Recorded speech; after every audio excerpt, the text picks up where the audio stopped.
All right, welcome back to Positively Jacked. Our little corner of the podcast world promotes practical, actionable advice on nutrition, fitness, wellness, and lifestyle habits. We focus on cultivating positive psychological practices and promoting healthy habits you can build into your daily life. I am Nate. I am Jess. Yes, and it has been a very busy week. Had something pop up really cool that we had to go right into working on because we need it by next week. Yeah. Maybe we'll share a little bit of that later. We'll shine some light on in one of our next episodes. But yeah, very exciting. But as with all exciting things, sometimes they land on your doorstep and require, hey, do you want this? You got to go now. Yep. Are you ready? Since it is Super Bowl Sunday, when a fumble happens, you got to pick it up and run with it. Yeah. So that is exactly the opportunity that was presented about 48 hours ago. Yeah. And it's been a weekend trying to pivot. So yep. It's also, it's a company kickoff week at my full-time job. If you didn't know, I work at Salesforce, and company kickoff is where we not only get the salespeople jazzed up for another year of trying hard to make Salesforce money, but we also do our company V2 Mom, and that is vision, values, and measures. And so it defines the rest of the year, because if the leaders define goals, it trickles all the way down to us, and our goals are their goals, and everything has track back and accountability.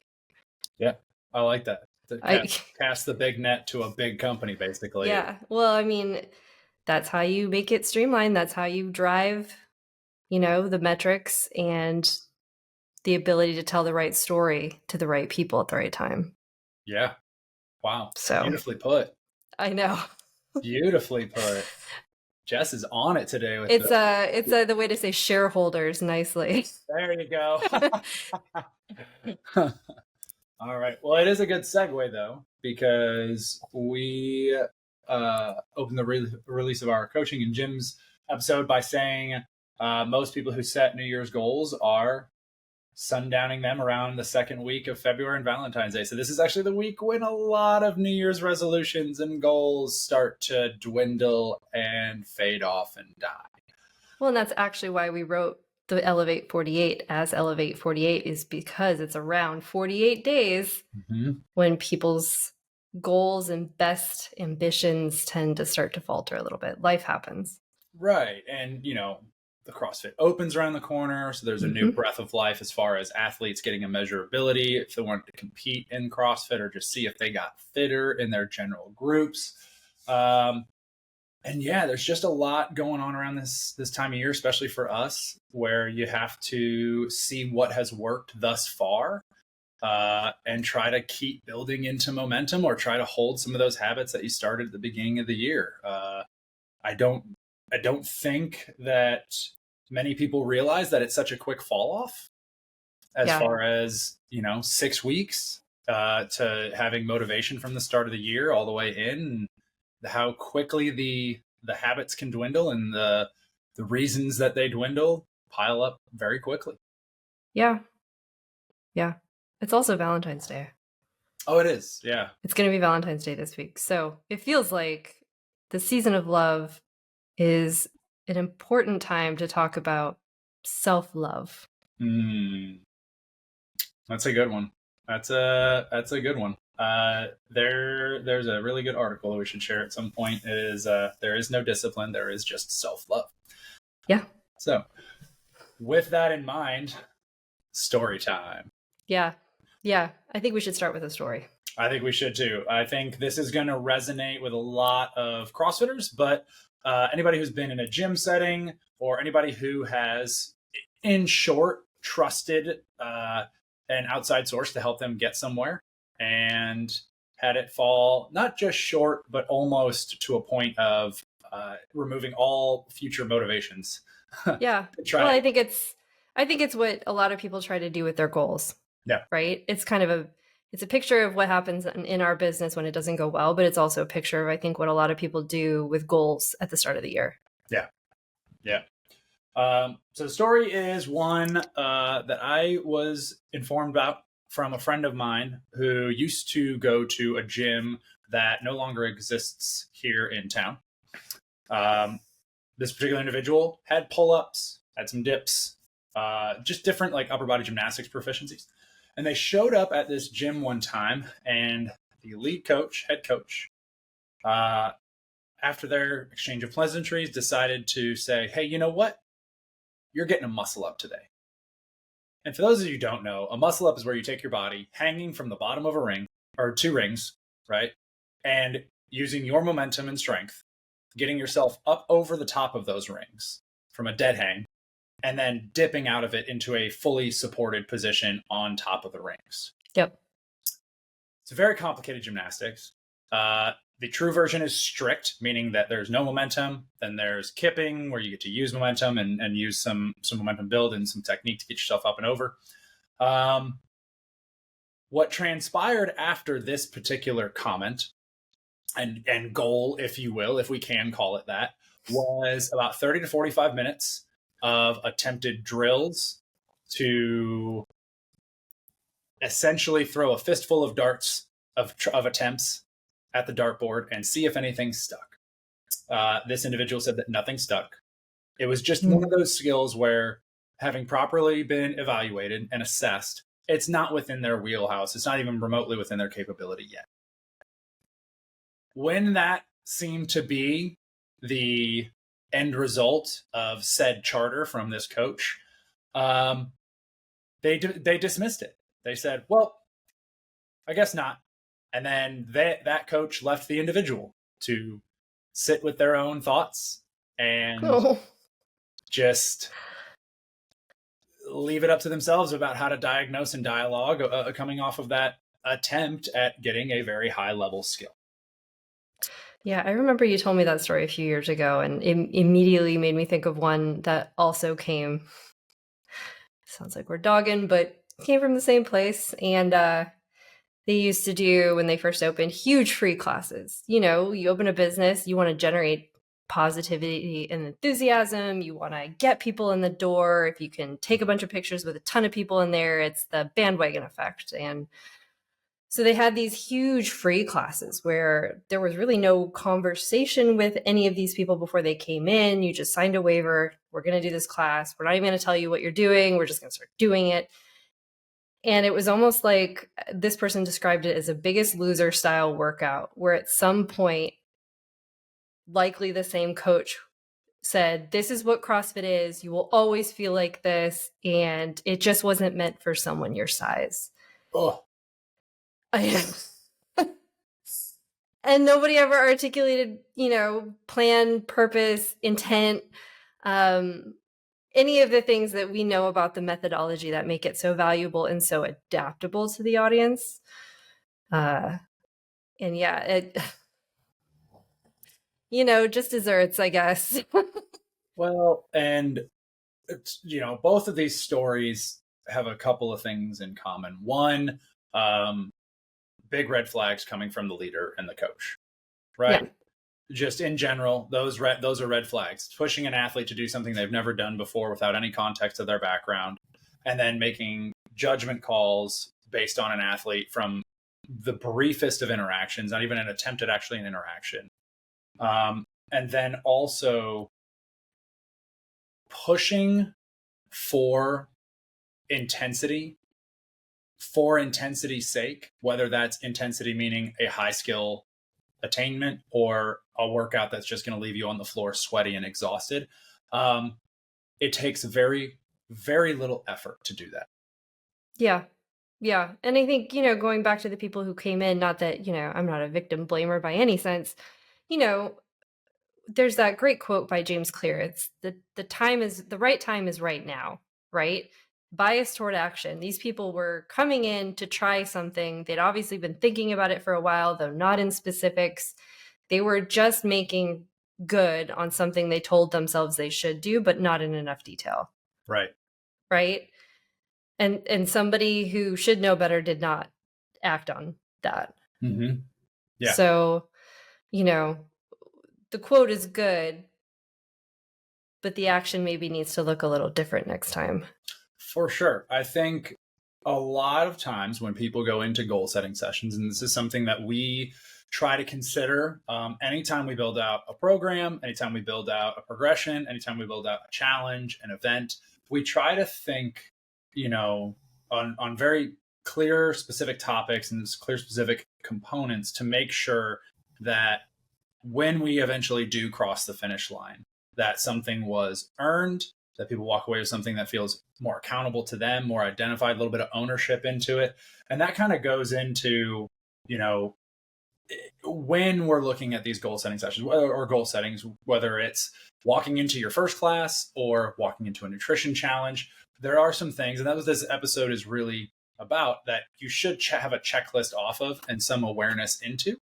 And then there's also some conversations that prior to a goal being set, you should have with yourself.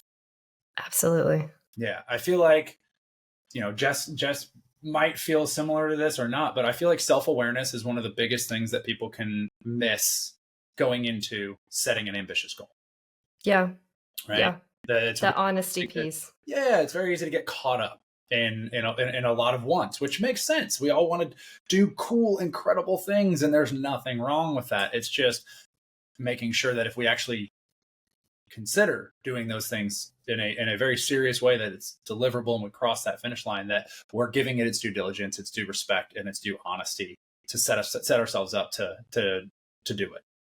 Yeah. So let's dig into that honesty piece a little bit more, I think, because I feel like that's the underpin of this entire thing. Like, we can add all sorts of frameworks over our goals. We can structure our statements a certain way, but like, the honesty piece feels like it's a little bit more ambiguous in forming goals. Mm-hmm. Yeah, I think, actually, I'm going to ask you. We've worked with potentially thousands of individuals at this point, right? Yeah. Thinking 15 plus year affiliate, we've had people coming in and out. When people start things like this, I'll let you answer first. How many do you think come in with what I would call a surface motivation, or something that was like a catalyst or a very aha moment of like, I need to get into a gym? And it's almost relatively close proximity of when they actually come across the door. That was the final straw that sent them over. Oh, all the time.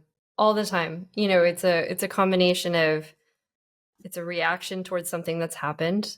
They've either seen something or experienced something. A lot of times they've been given some news about their health, or they've gotten injured, or they haven't been able to do something that they used to be able to do. Mm-hmm. That's usually the impetus that people come in with, I feel like. Right. And it causes this, I want to say, almost a fight or flight response of that something needs to be fixed, something needs to be fixed now, and I need it to look like it's getting fixed right away. Yeah, absolutely. But in that, you're not considering the start point, right? You consider that one catalyst, one event, or the things that are really cluttering, your mindset that shove you into this need for a change. But you forget about all the things on your back that you've walked into that awareness, if you will, right? There's a lesson to be learned in whatever act or an encounter you had. But you have to consider that all the things that brought you to that. Yeah. So honesty and goal setting is and does a few things. It creates clarity around your true desires. While the catalyst or that call to action is important, you have to understand why it's important to you. You have to be very honest with yourself as to why that resonates, why that particular event hurt you or inspired you, or did something where you did something out of the norm, aka reached out to a fitness facility or walked into a fitness facility. And I love what we say it all the time, exploring your why. Yeah. What is your why in that moment? The knee-jerk reaction is, what's the why? We had one lady at one point years back who said that the reason she was there because her toddler grabbed her arm fat at one point. Oh. Right. And that was her spur. And that's what she held on to, unfortunately, because the why that she was there was that, the toddler doing that inspired, it pushed a little bit of an emotional response for her. of something that maybe she didn't realize was out of control of her Yep. body. And I think that's that fear component was what she didn't really dig deep on. She fixated on that external of my toddler can do this. I need to fixate on that. Well, and I think you alluded to right there, it's often not the surface level why. There's often several whys behind that that are living. And I think, God bless therapy. My therapist would be asking me several more, well, why? Which is always so frustrating as somebody who doesn't like to talk about themselves. Well, why? But why? To get to it. So maybe don't stop just at like, well, my toddler grabbed a part of my body and it just didn't make me feel good about myself. Like, what else is there? Right. There's always more. Right. And, it helps establish where you really are at. Right. Yeah. The deeper you allow yourself to contemplate these things or critically think on what brings you to that moment, the better it's going to be identified for who you actually are. Yep. And with that, you're going to be able to understand limitations that are ahead of you. And that is essential in building out any effective, change engine to achieving a goal. Right. I mean, that's the whole topic we started with. Most goals are falling off right now. And it's because adaptation and the ability to plan for the things are limitations or unforeseen things is so key to making this all work. Right. And people feel that kick at the start of the year because for some reason, a calendar year is an excellent metric to start something. Yep. But a lot of people never think of why or why not a different time frame. Yep. Right. Absolutely. Beyond that, it also helps you look up and out of where you need to adapt. Right. It's one of those things where you're almost like sitting up for a second and looking at the landscape. Right. Like, I am here because I'm a parent. I work 45, 60 to 50, 60 hours a week. I'm here because I injured this years ago and it led to this. All of those things are just data points you can take into consideration. And some of them might not, but if you go back to one of our other episodes, this is why we emphasize finding a good coach to soundboard this stuff with, because it'll help sift through the essential and potentially non-essential components that you need to address and make sure there's a plan for. Yep. This all sounds kind of vague, squishy, philosophical.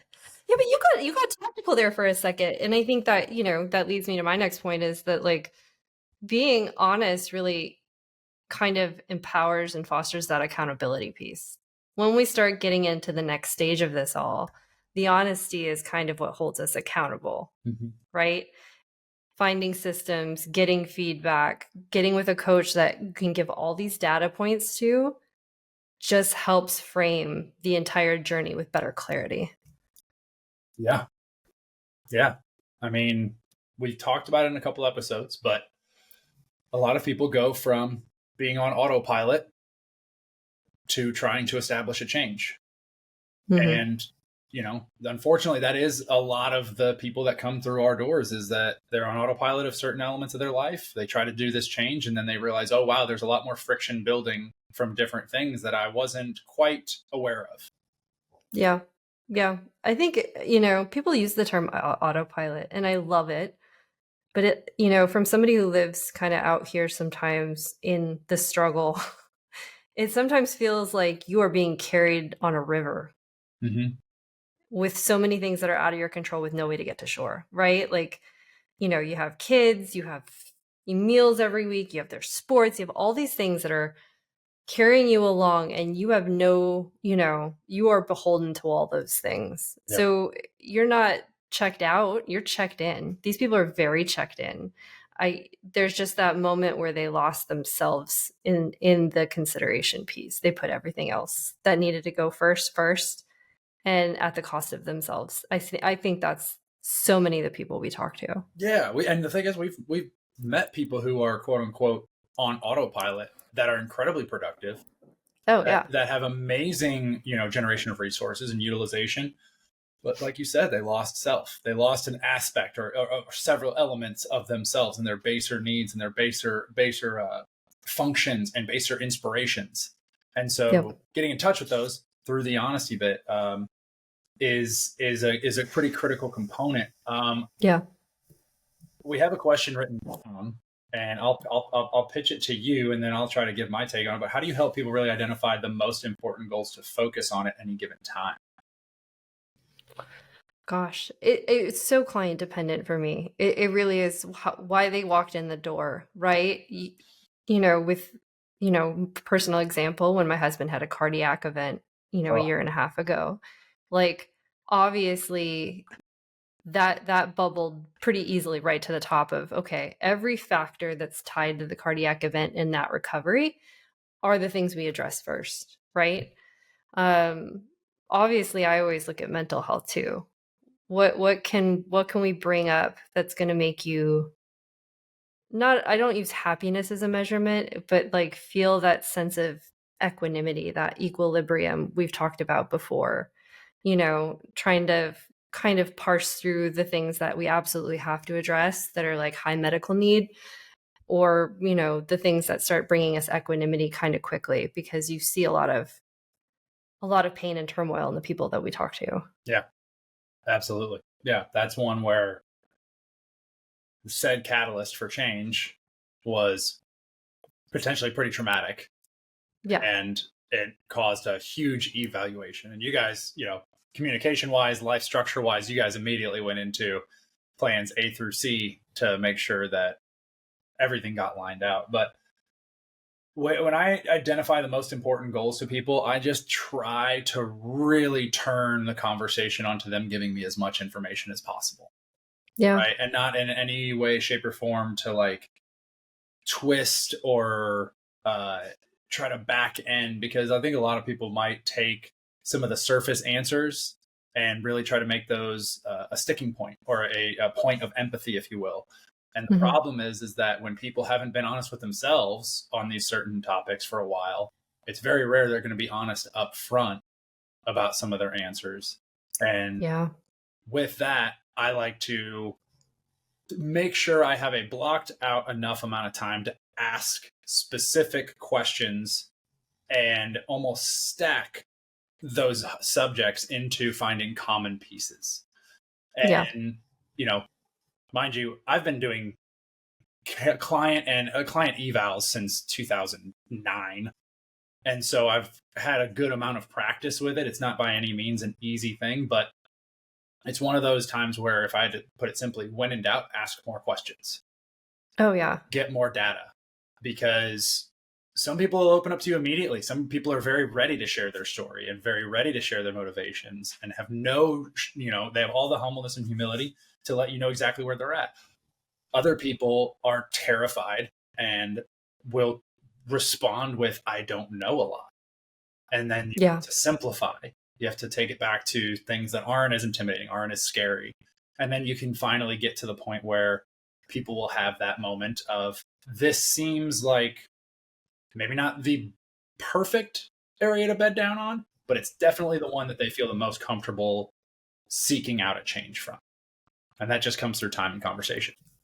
So bounce back question, because I love those. If somebody was working, let's say somebody wasn't working with a coach, let's say just not in the cards right now, how would you answer that question if they asked you for advice on how to do that?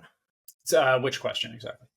Oh, which, like, how do you prioritize? Like, how do you, a lot of people sit with their goals and a lot of things they want to change in their life at any given time. Like, how would you tell them to maybe look at prioritizing if they didn't work with a coach?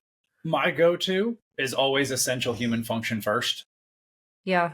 I think it's incredible how many people can forget that food, water, and sleep are a non-negotiable, Mm-hmm. right? And so that's where I go first. I'll go very Maslow's hierarchy of needs almost, because in essence, a lot of people forget that stuff, right? We worked Yeah. with one client experience. I've been working with her for about a year and 4 months. And when I first started meeting with her, she was eating under 1,200 calories and drinking a pot and a half of coffee a day and sleeping less Yeah. than 5 hours, Yep. and was crazed as to why they weren't losing any weight and weren't having body composition changes. And I told them that they stopped treating themselves like a human a very long time ago and treating themselves more like a production engine. And so Yep. my go-to is to start with basic human function.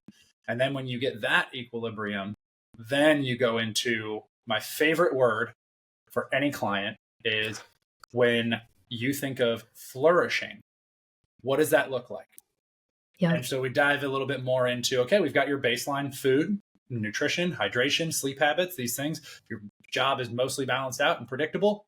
What's going to make you feel like you're flourishing? What's going to be the enhancement? And then they get to pitch to me what areas they would like to improve now that we've covered eating and drinking and sleeping. So sounds simple, but I swear more people forget it. It's the biggest one. If there was a magic pill, that would be it. If there was a, get rich quick health and nutrition edition, that really is it.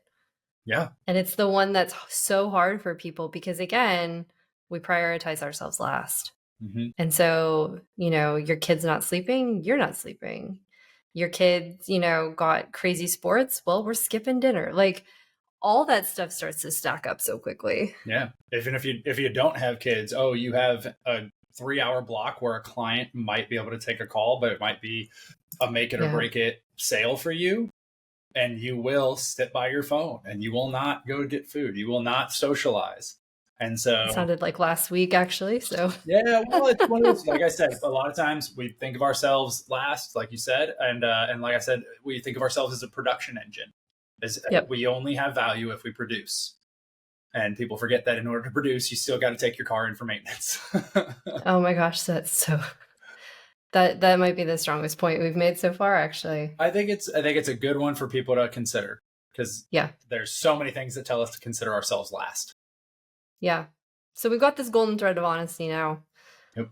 Let's actually maybe talk a little bit more tactically about setting realistic goals. Mm-hmm. So I love the framework that you use when you work with people, and it kind of frames goals in a number of ways because not all goals are the same. Right. And some goals, if you focus on them too much, can be more detriment than helpful. Absolutely. And that's not just my opinion. That is actually textbook research based, I promise you, because this is one of those things that we love to nerd out about. So what Jess is referring to is I use certain categorizations for goal setting because just like she said, there's certain things and certain styles of goals that are more important than others. And like I said, some actually can create quite a detriment if that's the main focus. So if you were to imagine goals as a pyramid system, right, it's nice and easy to make a hierarchy out of. The easiest one to pick out, because it's the one that most people flock to because there's so many quick coined terms, challenges and stuff, is outcome goals. An outcome goal is the crossing of the finish line. It's the end zone. It's the thing you are seeing through the telescope, through the binoculars. It's like, I am here. I want to get there. And it's not a bad thing to have because it's a very specific aim, especially if you take the time to really give it the detail and attention into what you're achieving. The problem is that when people find this one first, it should be more likely one of the second, if not the third, considered, because you miss a lot of detail along the way. And because the pressure in an outcome goal seems somewhat more all or nothing, right? There's a finish line, you either cross it or you don't. The pressure to that, as well as no real strategy to navigate the infinite variables you might hit, it can really set you up for some hard trajectory and some failure. And so that usually is at the top of the pyramid. That's one of the last things addressed, but it's also the highest of highs as far as like setting this very detailed goal that's achievable, but it's a finish line. You gotta make it there. The section below that, below the top of the pyramid, would be performance goals. Performance goals are benchmarks within that route to help solidify desired outcome goal. Okay. And so let's say your goal is to get 5% body fat down, right? Over the next 3 months. Your performance goals would be caloric intake to a specific number. They would be regular check-ins, either scale-wise or body composition-wise. There are these metrics that provide a number, but there's no interpersonal comparison, right? It's one of those ones where there are metrics within you that you need to be considerate of as you move toward the outcome driven goal. And then the fun one, the one where why I always start at people's human essential needs. It's the base of the pyramid. It's process goals. They're essential. They're non-negotiable components that set the foundation to support performance goals and eventually outcome goals. If I were flipping it on me and I'm like, I want to qualify in the Masters category of the CrossFit Open to quarterfinals, and I want to go from quarterfinals into the Legends Championship Series, right? That's very possible. I can't do that without sleeping appropriately. I can't do that without addressing my bodily health. I can't do that without eating a certain number of calories in a day and a certain variety of foods in a day. These are non-essentials, not only for being a human, but I'm asking a lot of myself as a human to do peak physical performance metrics in my performance goals. And by doing those, it's leading me to my outcome goals. So the base process goals is where I like to focus a lot of initial attention. But it's also a really easy scaffold to build. We have lifestyle habits, then we have metrics that are leading to our aim. And oh, by the way, what are we aiming for exactly? Brilliantly said. And it's like a mic drop moment every time I think about it. I remember when you first told me about it, and I had always thought of goals merely as SMART, right? We talk about SMART, and SMART is great, right? But thinking about goals differently and what they're asking of us, and what the outcome is asking of us to get there. I love it so much. So then, tying back to SMART, I know a lot of people likely that we work with and who might be listening to this have heard of SMART. How does SMART weave into this conversation? So for anybody who doesn't know SMART, right? Yeah. SMART is an acronym, SMART. You set up your goals to be specific, measurable, attainable, or achievable, whichever A you want to use, realistic, and time-oriented. So specific meaning you're giving details to them, right? Measurable meaning you have some sort of accountability. That kind of ties back into performance goals. Specific, a little bit more towards the outcome goal, but totally could go into the performance goals. Attainable and realistic, kind of tying into the same idea of, I've done CrossFit for 15 years. I am a Masters category. Not crazy to think I would try to do a competitive thing in the Masters category. For somebody who just walked into a CrossFit gym a week ago to want to go to the games that year, not exactly realistic. And likely, not that I'm going to say you can't, but likely not as achievable as you would think. Because some people don't understand that. And then the time orientation. That pulls it back a little bit more into the outcome goal, but can also go process. It can also go into, performance, but it can also go into process. Time orientation is nice because while outcome goals have a lot of time orientation, right? I have to get ready for a marathon race in September. Process goals, time orientation takes into a timeline of your life. Yeah.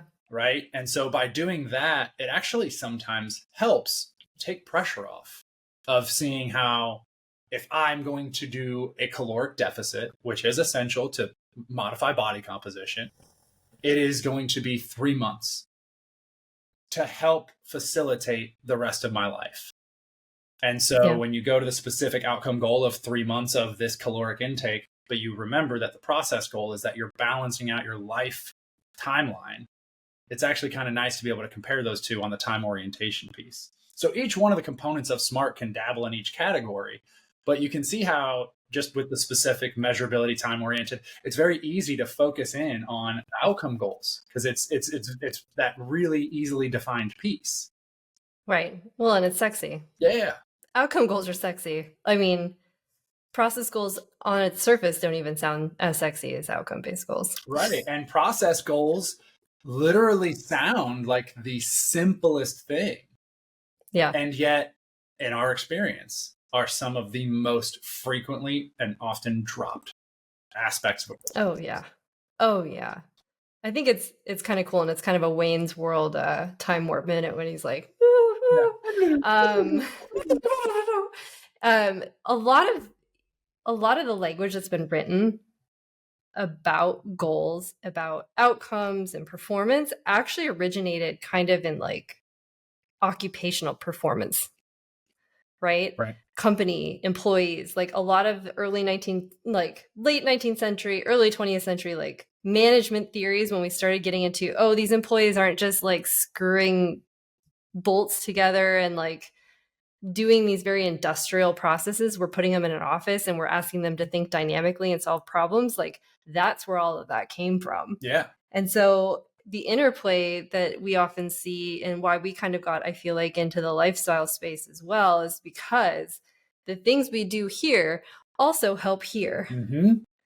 And the correlation between, like, to put it pretty bluntly, getting your shit together in one area has such a direct tie over, right? And so SMART goals actually came from like this article in the 80s about management goals and objectives and defining them, which I think is just wild. Like, you think it would have originated, in a gym somewhere, but it like came out of, management review journal in 1981.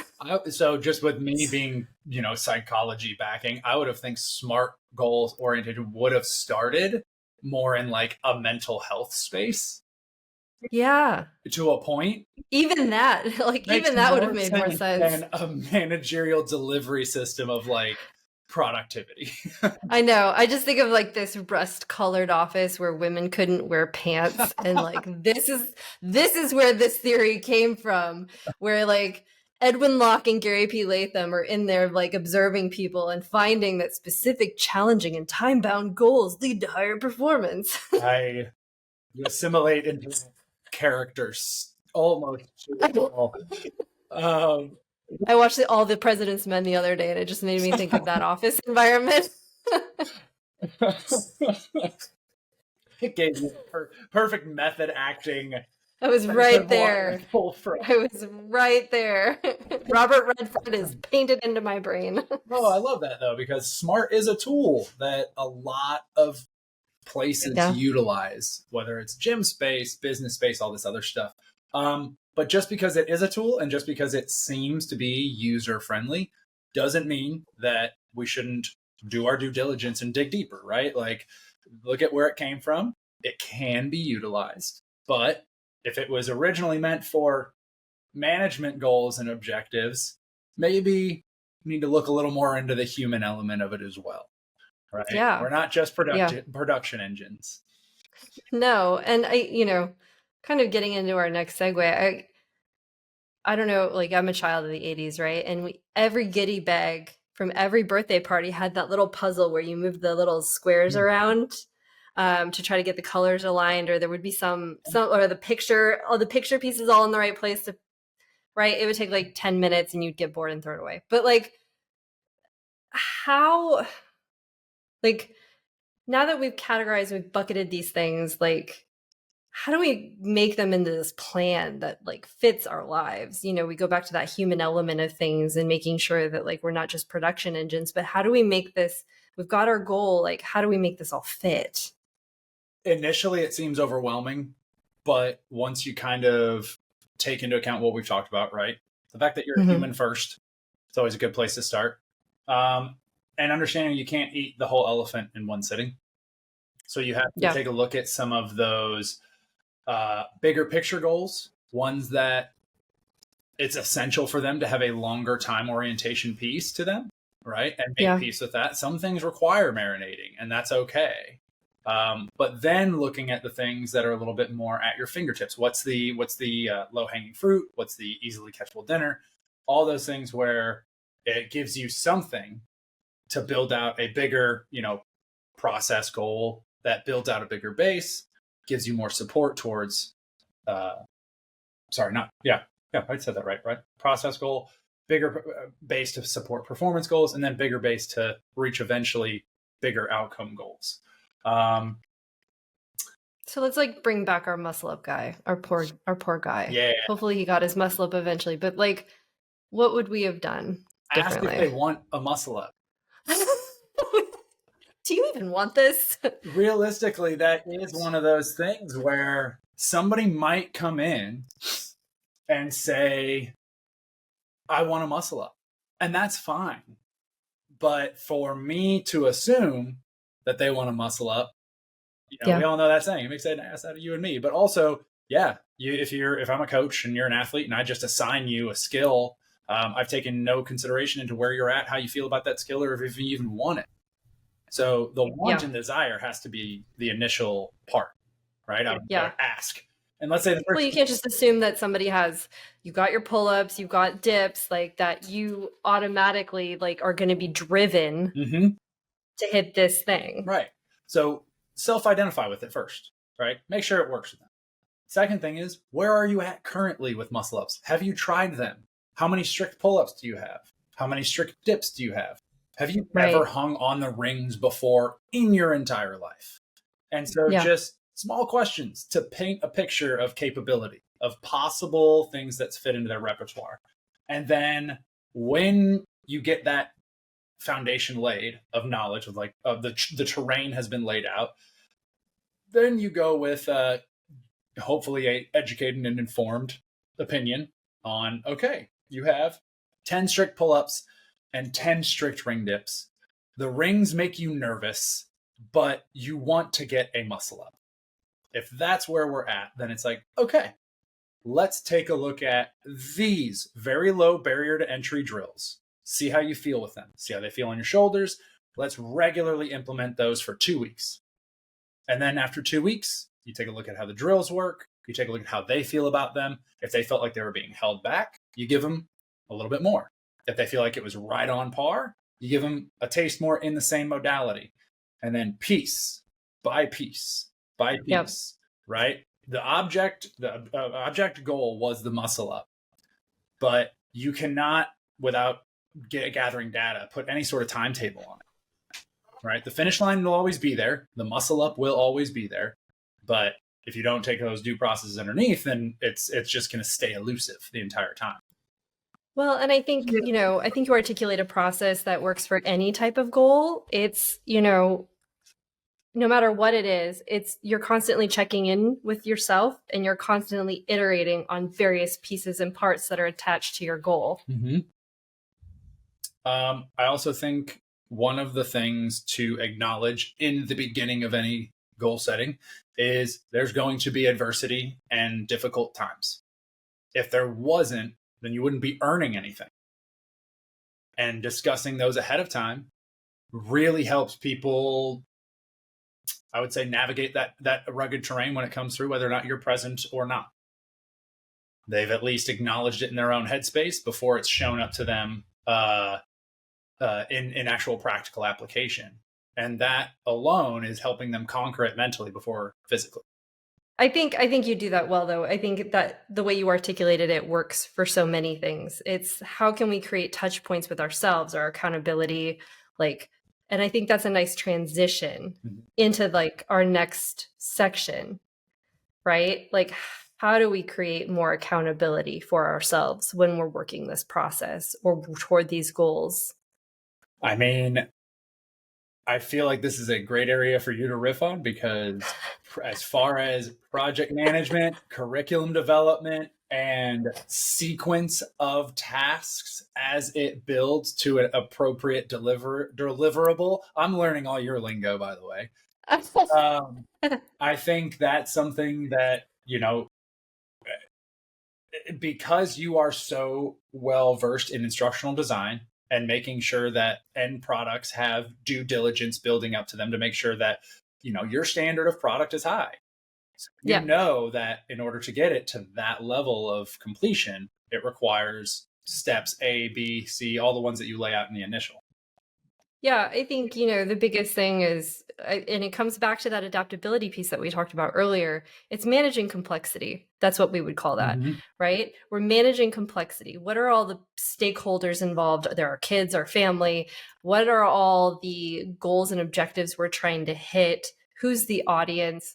What are all the breakdown? And I think, for me, the biggest key and success to all that is a really good work breakdown schedule. So it's not just a list I check in where I'm just staring at my goal and I'm saying, you're still here and I'm going to think about this and work on it this week. I have broken everything down into the smallest pieces. So this week we are building the videos for this and this section, and we are going to get that in the course. I'm building this core piece of a leadership component that we're building in. I've got to talk to these stakeholders and pull this in. And it works for that muscle up example of like, all right, this week we're going to do some supplementary work on just hanging at the top of the rings, or eccentric lowering down. Or if I'm working on nutrition, I'm going to make sure that I've got my meals prepped through Wednesday, and then I'm going to do another prep to get us till Saturday. Like everything is a work breakdown schedule to get to our goal, or to stay consistent, or drive that accountability and momentum that we need. Yeah, I like that a lot. Basically, the way I would phrase it is just boundaries. Yeah. Right? Like boundaries, we always think about in relation to other people, but we also give ourselves them in order to insulate ourselves from lesser habits that might not support where we're trying to get to. Yeah. Right. Yeah. And I think that goes to your supporting resources that you always talk so much about. Yeah, exactly. Like, you can try to do so many things on your own, but in the world we live in today, you don't need to. There's infinite amount of resources. There's infinite amount of pools of knowledge. There's one click away from discussions with top tier experts very, very quickly. And so, when you consider the muscle up, for example, you can take a look at, all right, are you sleeping enough? Yes, I'm sleeping enough to get my regular training, exposure, just like you had hit. And then you can go into some of the other things of how often are you seeing a coach about these things? Right? This is a high level skill. Is it something that you seek out a resource that is more knowledgeable? Or are we just going to set a blueprint and hope for that accountability piece to go? So that way you're kind of playing into what works for the individual of a schedule and a list and a checkoffs, and right, being able to clear those numbers. Or is it a people thing where it's like they learn more by the interaction, they learn more by having instant, immediate feedback? It very well could be both, but it's identifying, in order for something to become successful, what resource really lands, what resource was going to make that person feel that they have that perfect tool in their tool belt that is going to be frequently enough that they'll always feel a little bit inspired, a little bit more motivated to attack it. Yeah. And I think it's a bridge. I think resources are always a bridge, because you're always going to hit that moment. You're like, whether it's, planned for or unplanned for, you're going to come to that moment where it's like, I, this is a next step. This is the next step. I've hit the end of something and I got a bridge to a new thing or a next level thinking on something. And having those resources in place really give you that bridge. Yeah, absolutely. Yeah. It puts you in a place where you can see options that you might not have seen before. Yeah. And so I really like also what you said is that, milestones and dates as accountability. Yeah. I think a lot of people see those as pressure, but I always see them as opportunity. Yeah. I think, and kind of accountability. Well, and the hard part is a lot of people have deadlines and timelines set like that from the production standpoint of being a production engine. Whereas if you set them for yourself, the hope in setting expectations and deadlines is that you'll prioritize it and be as honest with yourself about it as possible. Going back to that honesty piece of, if I want this and I want this by this timeline, it has to be a regular piece. If it's this ambiguous, open-ended thing, then there's no sense of urgency, right? There's no sense of necessitated change. And then you don't really have a lot of wind in your sails, right? It's like saying it's always going to be on the horizon. I can sail to it at any moment. And it's like, yeah, but there's no time like now. If it's fresh there now and you're thinking about it now, why not put a plan in place for it now? It's got to be a little on fire when you're busy to give it that get it done vibe, And I think that's what you're saying is like milestones and dates give off that get it done vibe. Yeah. And building into that, you can't underestimate how a regular schedule supporting towards a deadline builds momentum. You have that recent memory of last Thursday, I got together with my coach. Last Thursday, I did, 3 turnovers with the most moderate set of bands on my muscle up. The next Thursday you're meeting, you're so excited because you have that little piece of, ooh, that tangible evidence that I got better at something. Yep. Right. And then the next week, a little bit more. And the next week, a little bit more. And that just constantly puts wind into your sails. Whereas if, you know, oh, I'm going to get a muscle up this year. And then it's just like, are you waiting for the wind to put you straight up on top of the rings? Because it doesn't work. Yeah. I wish it worked that way. I mean, it hasn't for me yet. I use a different example than muscle ups, please. For the last, use a different one, because I've seen you strict them out way too many times. And I think, you know, this is a place where you can talk about, you know, that adaptability piece again, because I think, you know, things happen, right? Life happens, and there is a hashtag that, you know, we've all used it, hashtag more than nothing, but I think you can lean on an if this then this tool for accountability. And I love that, because it's this idea of like, okay, so let's say I didn't get to the gym today, a meeting ran late, it was out of my control. What can I still do to get to my goal? If this happened, what am I going to do? You can have those conversations in the moment to keep yourself accountable and keep your momentum going. And you can have them like, you know, I'm a doomsday thinker. Let's just be honest. Like, I have those things before it even happens. Yeah. Well, I don't even think it needs to take a doomsday, right? It just takes forethought. It's anticipating, right, where you're at. You know that for you, for example, you get scheduled in these meetings sometimes within the day, right? And so you know that, but your goal is to stay on top of frequency and fitness. So you know that when's the one time you're not going to get scheduled for a meeting? Likely 5, 6 in the morning. And it's like, okay. So at 5 or 6 in the morning, if any of you follow Jess on Instagram, you will see a highlight of her on her Peloton or doing ROMWAD or both. And it's because that is the one controllable variable that she can do and won't get plugged into meetings. Is it a sacrifice at times? Sure. But it's also a cool opportunity at times where it's going to set that momentum up for the rest of the week, for the rest of the day. Yep. And yeah, you have some amazing discipline when it comes to that stuff, but it's also not necessarily discipline. It's kind of that self-love. It is self-love. And I think if you start thinking of, you know, I'm going to do this ride because I don't know what's going to happen today. Like Mondays are notoriously for that. Like if I get the bike done, then I didn't do nothing, you know, and I'm going to leave the day feeling like I still got a workout in. I did something for myself for 30 minutes and we're going to try again tomorrow and it's going to be fine. I love that though, because, and mind you, it took you, you know, however many years to get to this point of self-awareness to where that's a thing. But, you know, you've taken it from doing CrossFit or doing strength and conditioning training and stuff like that to where, no, your minimum is get up at 5, ride the bike, mobilize. Like you're going to have that. But that's your fallback because you've had years of practice now. And so for some people, just like you were saying, is like, if not this, then I've got my fallback. Like if I don't get to go to my classes today, you know what? I can still sit at home and stretch. I can still look at Amazon for a Pilates example or something like that. But there's that building framework of having something to always support where you're trying to get.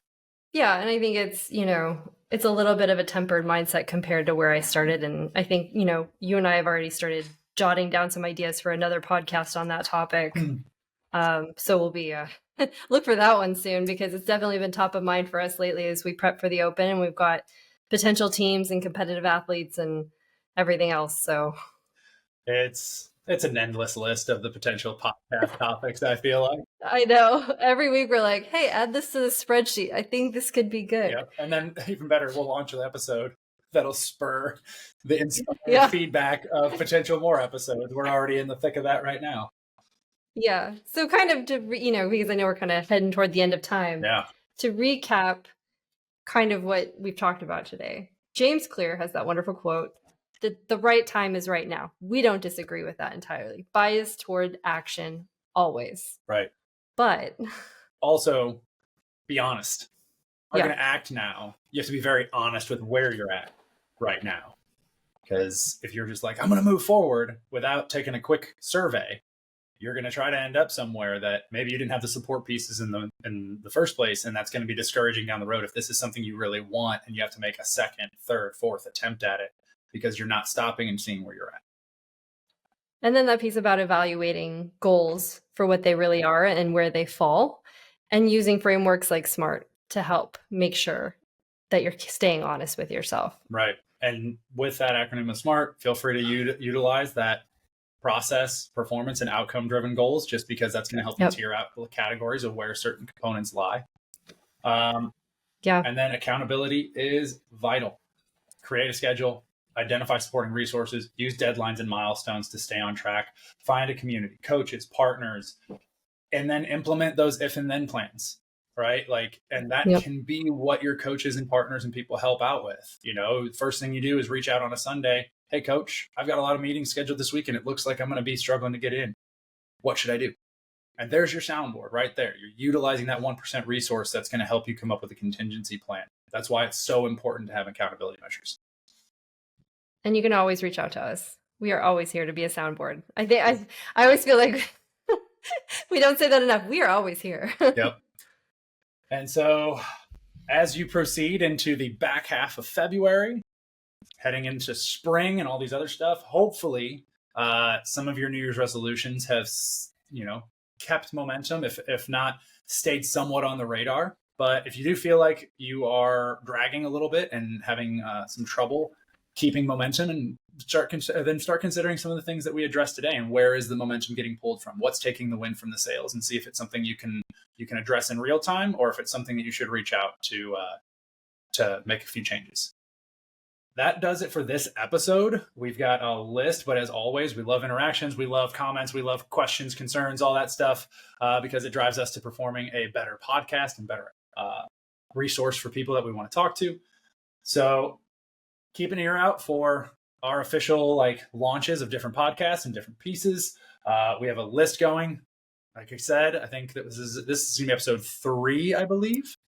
Yes, this is 3. Yeah. So we have a few half episodes. If you didn't see that, anytime you're checking it out, we're on Spotify, we're on Apple Music, the Positively Jacked podcast. Leave some star reviews, and send us your feedback, because that's what's benefiting us more than anything as we progress into more subjects and more recorded podcasts. All right. Well, stay positively jacked. See you soon. Take care.